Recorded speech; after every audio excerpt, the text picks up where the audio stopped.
You ready? Yeah.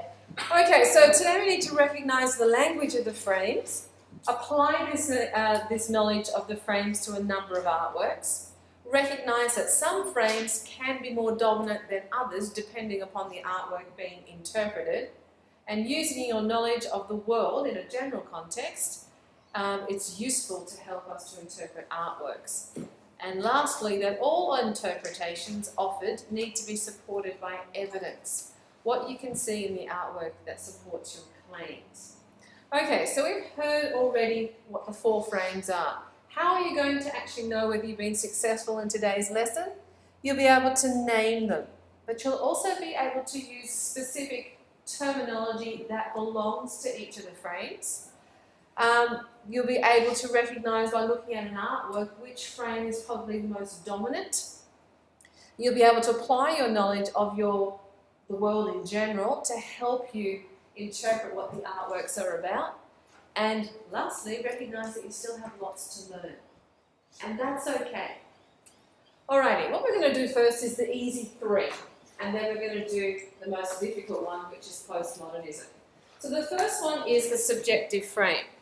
So if I pop back here to this image here, it'll bring up the subjective frame for us. And essentially the subjective frame, whenever we think about the subjective frame, there are 2 main groups that are involved.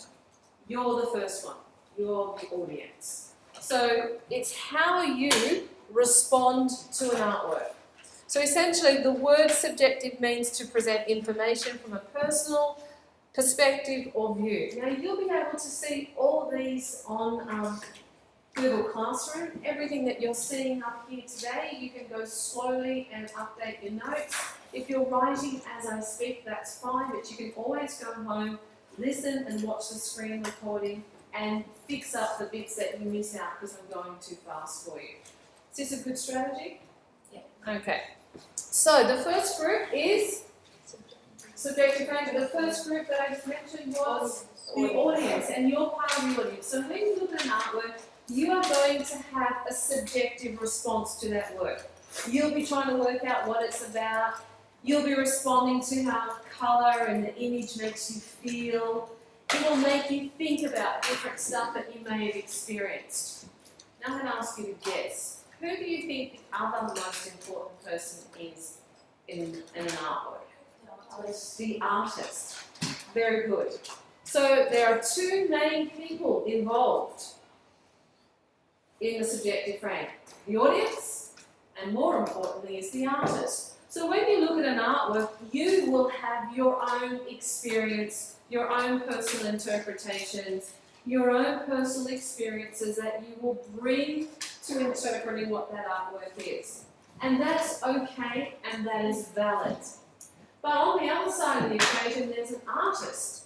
And that artist, depending on when they lived in history, to what kinds of things were going on in their world at that time.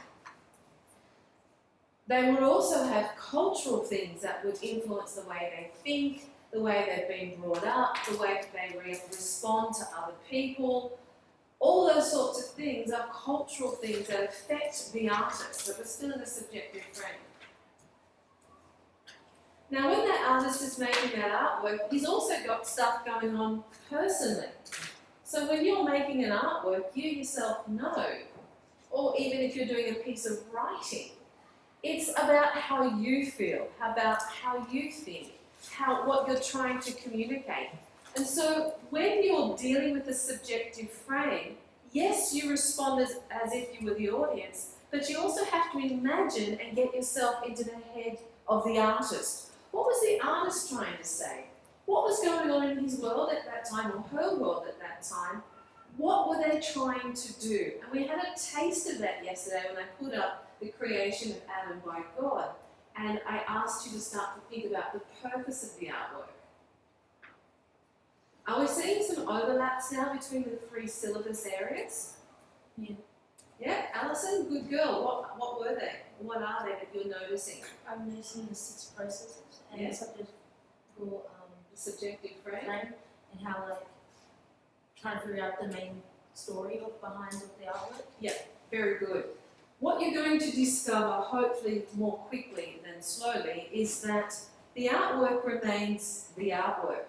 And depending on which set of glasses I want you to put on your head, I would like you to look at it in terms of its art practice, so that would be the focus. Or maybe I'm asking you to look at it in terms of the frames, so then you look at it slightly differently. You're looking for different kind of information. Or if I say look at it in terms of the conceptual framework, you just have to slightly tweak the information and the language that you use depending on which syllabus construct that we're asking you to utilise. So the subjective frame is really easy. It's how you think, how you respond, how you emote with that artwork, what it makes you think and feel. Same deal with the artist. What were they trying to say? What were they feeling, do you think, from that work at that time? What was going on in their own personal world that could have made them feel that way? So the subjective frame is probably, in my opinion, the easiest. And the kinds of descriptive words that become very useful are also here on this, this diagram that I created for you, that will help you when you are writing about something, an artwork in the subjective frame. So you've got things like intuition, dreams, imagination, introspection, spontaneous, individual, suffering. Use descriptive language, you big girls. Okay, the next one I want to show you, which is also quite easy, is the structural frame. Now the structural frame deals with essentially, but there are some rules to be broken here, but essentially it's dealing with the physical aspects of the artwork. What you can see, what you can describe, what it's been made out of, what materials has the artist used, is it a narrative, how has it been organised or composed? As we heard about Hokusai's Wave, when Lauren started to describe how she arrived at what she heard, what she thought the work was about, she started to refer to the scale of the waves in order to come up with the narrative about the power of nature over mankind. She also described this idea about, claws, almost like it was going to reach over and push them under. So descriptive language in the structural frame becomes really important. We also hear another term that's used quite often, and if you ever see this word, visual qualities or visual elements in a question, in an exam paper, it is dealing with the structural frame. So whenever it's dealing with what you can see, the physical qualities of the work, the visual qualities of the work, then we're talking about the structural frame. This making sense to everybody? Anyone need to ask me a question about this? And is something not quite clear? So structural frames, pretty easy. The other aspect that is not easy is sometimes you will see codes used and sometimes you will see symbols used. Codes, this is where things start to overlap and get crazy, but we'll come back hopefully and explain this to you. Me. There's only one of me, and there's not many of me inside of me. Codes, sometimes you'll see artists use text, but the text that's used in the artwork is not necessarily there to be read as you would read it in a novel or a newspaper or as an object to actually give you specific information. Sometimes it is, but generally it is not, especially if it's a postmodern artwork. Sometimes you'll see signs in there, so you might see, for example, a dove. What could a dove represent? Peace. Peace? Anything else that you could represent? Purity, Holy Spirit. Depending on the actual image that you're looking at, there might be signs and symbols that you can see pictorially. Talking about the pictures within the picture itself are actually very vital clues to understanding what the artwork or the narrative of the work might be. We all good? All right, the next one is the cultural frame. And again, the cultural frame is not too difficult either. Basically, what you're dealing with in the cultural frame are the ideas and values of a particular group of people. So if I was to start talking about the ideas or the beliefs and values of the Australian Aboriginal people, if we're talking about their Indigenous beliefs, it's quite different to, say, contemporary Western thinking.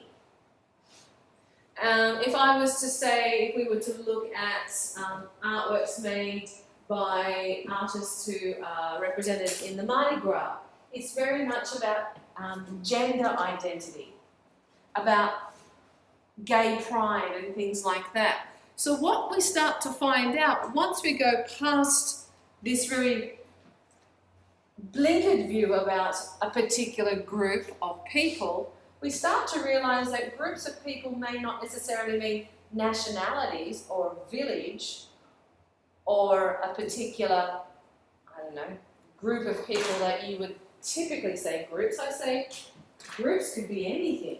Like we could say a group of hoods down at Maryland Station who do graffiti art. They have their own particular ideas and values that little group, that little cliquey group has, so that when they do their tags or they do their post-ups or they do their graffiti down on the train line, they've often got a particular statement to make.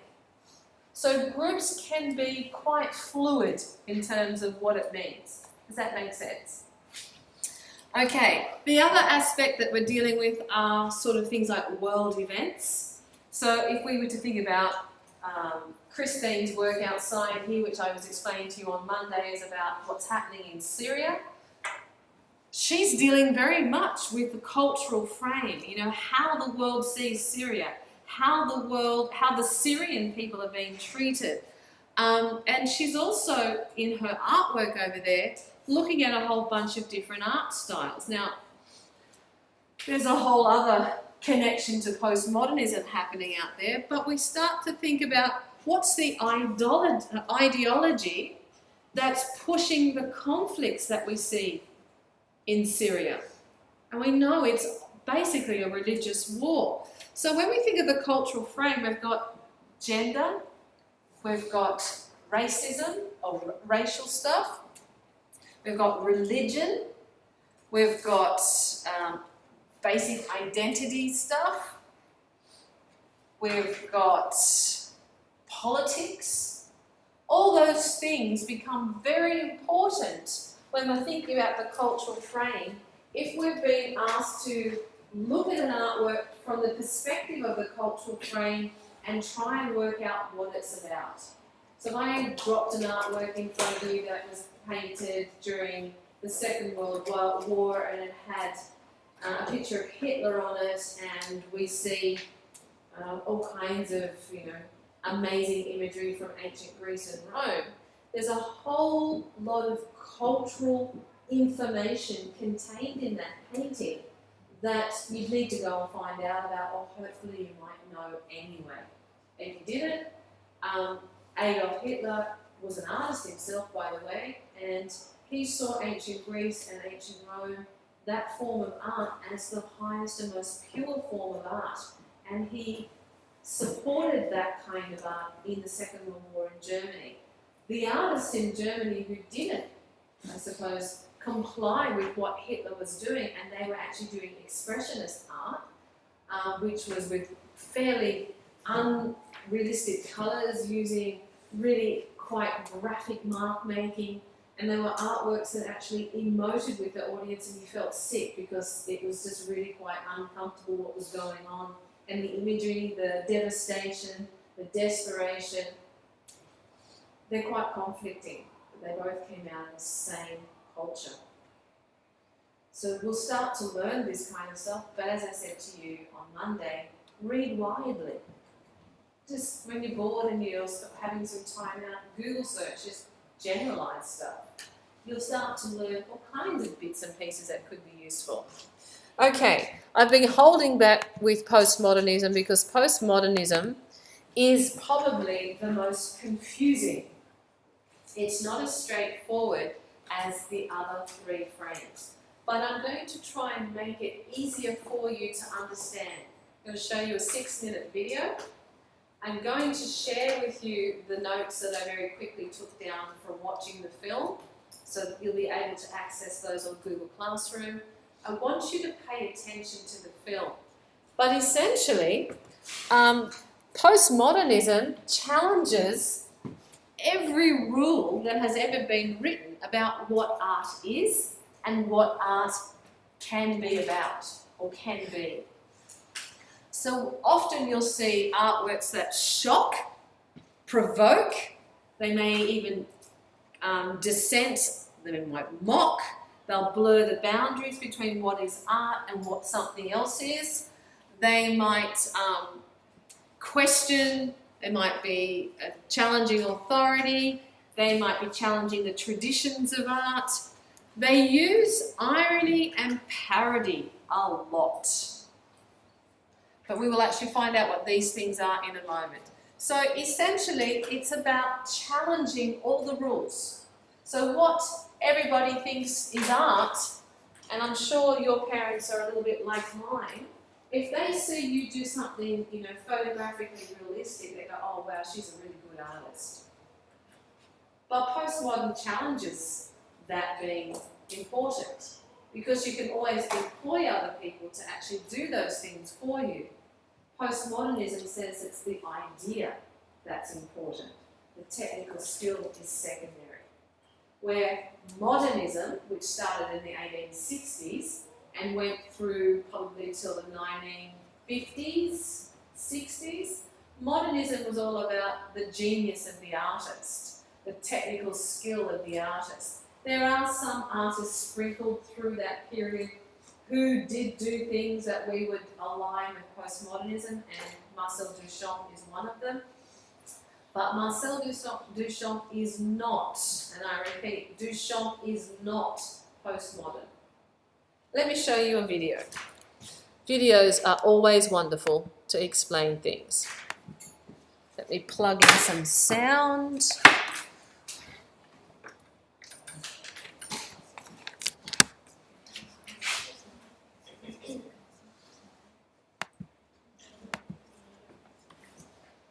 In our series, which hopefully brings a little clarity to some of those art isms. And this week, it's a real monster. So good luck to writer Daniel Burt as he attempts to grapple with postmodernism.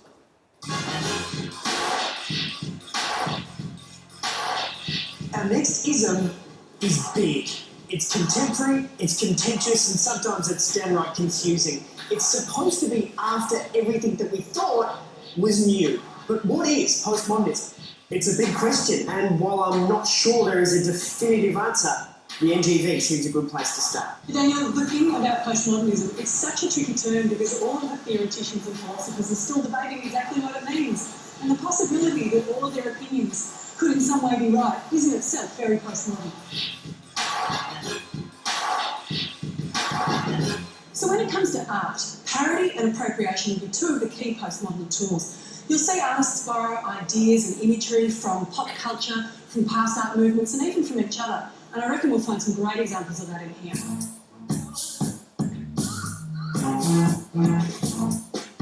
the first artist I want to introduce you to is the king of post-pop, Jeff Koons. Look at this. This is enormous. This is enormous. These two paintings are from the Easy Fun Ethereal series that he painted in about 2000. This is mountains and this is sandwiches. They look like big adverts. I feel like I should be buying something. You should exactly feel like you should be buying something. Koons wants to communicate with the masses, and so he uses the language of advertising to communicate.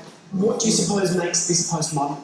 Appropriation is a key approach for postmodern, and the way Koons borrows his imagery from junk mail and all manner of popular culture, and also the way he's borrowed from so many different historical styles such as Rococo, Baroque, their photorealist paintings, they're very surreal. It's very intricate, and this must have taken him forever. Well, it's unlikely that Koons himself painted these. What? This is a really interesting aspect of these works, is that the modernist notion of artist as hero, the original, has completely gone out the window. Daniel, you might also know some of Kuhn's works, for example, the work which was the 3 basketballs I've seen that, yeah. suspended in the tanks. The tank's full of water and there's just 3 basketballs. That work is particularly postmodern in the sense that it refers to the way the independent movement of any of those balls, even within that space, react upon each other and everything around them. It's a very multi-layered work, if you like. The wit with which Kuhn borrows from the everyday, such as if you've seen his work with the vacuum cleaners, things nailed to the wall like kettles. It's this wit with which he ridicules his own work that makes his approach so postmodern. Can you still be postmodern? I mean, that's 2000. Absolutely, you can still be postmodern, but postmodernity is the attitude and the politics that you bring to your work and not just the era in which you make it. And Kuhn's has got attitude in spades. There's parody, there's appropriation, the loss of artist as hero. Kuhn's work is not what it appears to be.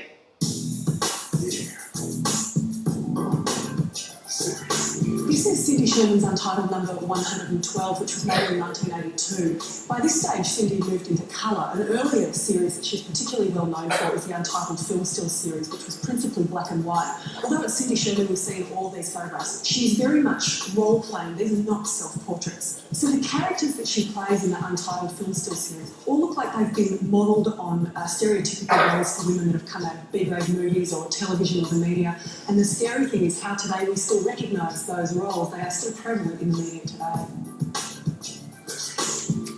Why is Cindy Sherman postmodern? Sherman manages to use parody to reveal these roles as constructed, and accordingly this is what makes her such a chief exponent of postmodernism. When did we just stop and say, all right, Cindy, we get it, everything's made up in a construct? Well, the thing about Sherman is she's always reinventing herself and her ideas and how she explores these layered ways of investigating how the world is put together. So I think she's going to remain a very key contemporary artist for a long time. She's not over yet. No, she's certainly The Queen rages on. That's right. Goes Cindy. This is Matthew Barney's Cremaster Cycle, and this is the last piece I wanted to show you because it was really going to be like nothing you've ever seen before. Yeah, it's visually spectacular. It's a series of 5 films that he made out of sequence between 1994 and 2002. Is it the fact that it's on film? Is that why it's postmodern? Well, no, film is the media. Postmodern's more the attitude or the framework that it's made in. What's he trying to say? Well, that's very hard to tell because the linear narrative has completely gone out the window here. This is very multi-layered. Even the camera angles change all the time. 1 minute it's straight on, the next minute it's bird's eye view. All of these different layers and paths through the film are one indicator that this work comes from a postmodern approach. Is there an element of, oh look, I'll make horses do funny things and we'll see how they interpret it? Barney's a pretty complex person. I think he knows exactly what he's doing in every second and every nuance of these films.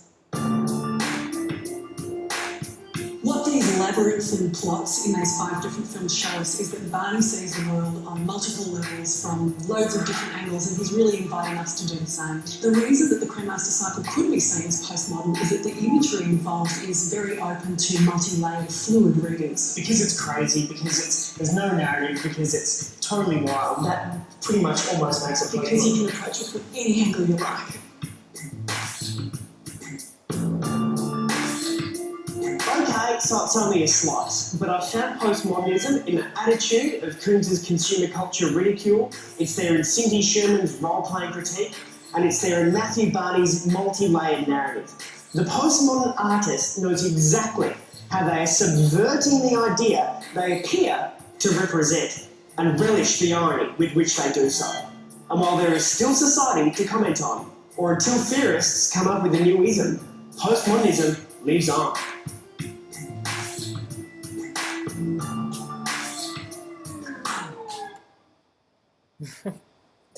So how are you more confused than you were before? Yeah. Let me help you. Okay, so what I've done here is I've put together some information and then I'm going to build up slowly so that you can get your head around what it looks like and what exactly is going on. So you saw a very fast video, and you can see that video on YouTube if you like, just from this screen recording. You'll be able to see the title of the actual video I just showed you. But it is a really difficult thing to define postmodernism. But there are some characteristics that you can usually find. And if you can learn this stuff, then it'll be enough to get you through without too much trouble. The first thing is that parody and irony, appropriation and recontextualization, they're the four key elements of postmodernism. Parody, basically when an artist imitates a style. You can see it in writing, you can see it in all kinds of creative fields, but in visual arts, they're actually copying it, they're exaggerating it with the idea of making a joke about it. Okay? So when you think parody, think copy for the reason of making a joke. Whereas irony is when they're basically saying the opposite of what they're actually trying to say. So they'll show you something, but it's ironic. They're actually saying, you know, this is exactly the opposite of what I'm trying to say. For example, when you say sarcastically, how nice, I have to work this weekend. You know, you're not really excited to have to work all weekend, you'd rather go to a party. The irony is you're using the terminology of how nice. So in these artworks that you're seeing, there are often ironic statements about what's going on. Appropriation is basically when they are copying another artwork. And you can see how closely linked appropriation is to parody. I will show you specific examples to help you make really clear sense of this in a moment. And appropriation, parody and irony don't exist without recontextualization. So recontextualization is really the foundation. Let me show you a picture. This will hopefully help you. If I show you this image, Oh my God, no. what does it remind you of? Isn't that the one? Shout it out, girls. The last supper. The Last Supper by Leonardo da Vinci. Why do you say that? Because it weighs. Does it look exactly the same? No. Plus different modern history. Okay, so you can see some subtle differences, but there's enough information there for you to go, oh, Last Supper. So the recontextualization happens this way. This is an appropriation or a copy of another artwork. But there's no deliberate intention to try and make it exactly the same. There's enough information there for you to go, ah, that reminds me of the Last Supper. You know, the fact that he's got the hubcap behind his head, you go, oh, that one's got to be Jesus. He's in the middle and he looks like it's a halo. The artist who created this as a photograph is relying on you actually knowing the original artwork and knowing the original context. And then he builds new meaning or new context on top of it. So what do you think some of the possible new layers of meaning might be in this artwork? What's the original artwork about? Let's try that. What's the original artwork about? Alison? The story, the last supper, how Jesus before he sat the alive. It's a religious image. It's a religious image Yeah. from a Christian story about the Last Supper before Jesus was taken to the cross and nailed and rose again. So it's a religious story. Why would the artist want to replicate a religious story? What are we seeing here in this contemporary postmodern example? Alison, Would you say, I don't know what I'm saying. What do you say? like the stories is being retold over and over for years? Okay, so we've got this possibility. Remembering with postmodernism, there's layers of meaning, therefore you can't be wrong. Okay? So just take a step out in the water with Jesus and serve. Kind of like the artist kind of wants like a reaction from the audience because it's kind of like a parody of the actual story, like making it a disgrace in a way. Okay, go on and further explain that. So it would be a disgrace because they're eating junk food, so it's kind of like they're using the Last Supper, but it's all like junk food that isn't good for you. And what's the message that you're picking up? What's the parody? That What's the joke for you? because they're it's kind of just like a get together with like friends or something, and then having and then like trying to imitate it like there being Jesus and stuff, just in it. It's just Okay, so you're saying they're sort of sending up the whole religious thing. You'll need some more background information, but you're definitely onto something that you could then keep developing. What else could you say in line with what Gabby's just said? Okay, let me help you. What's the new religion for these boys?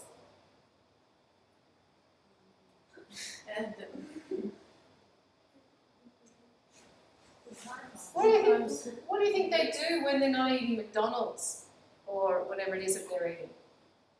What's the environment that they're in?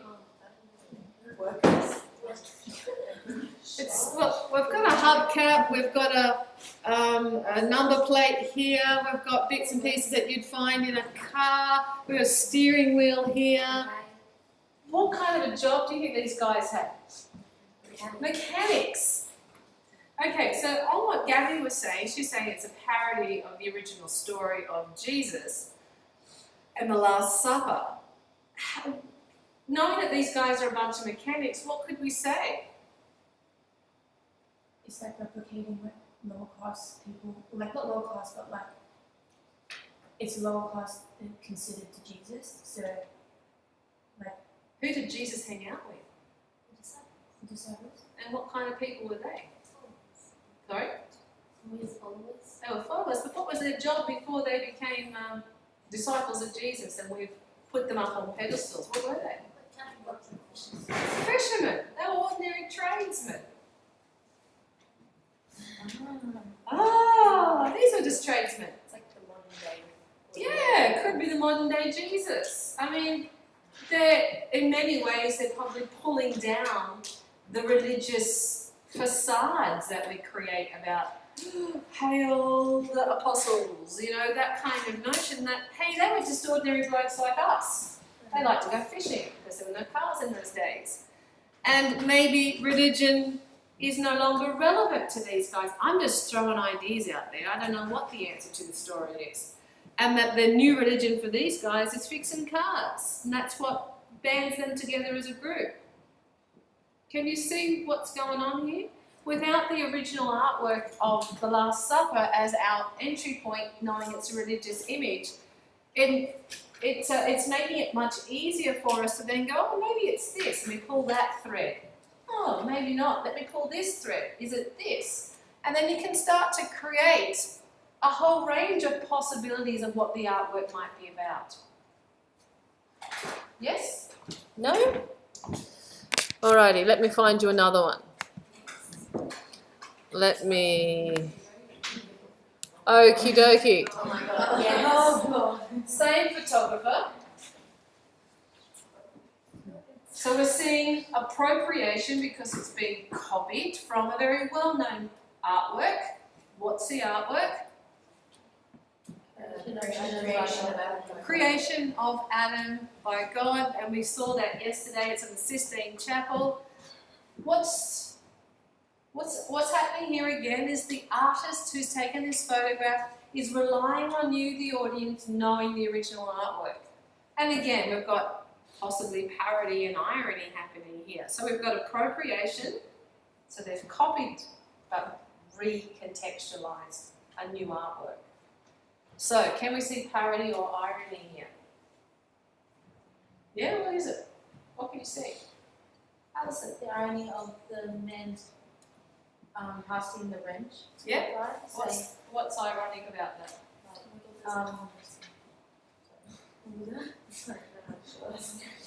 Isn't it? Because it's like help. How is it ironic though? Remember, it's the opposite of. Irony is the opposite meaning of.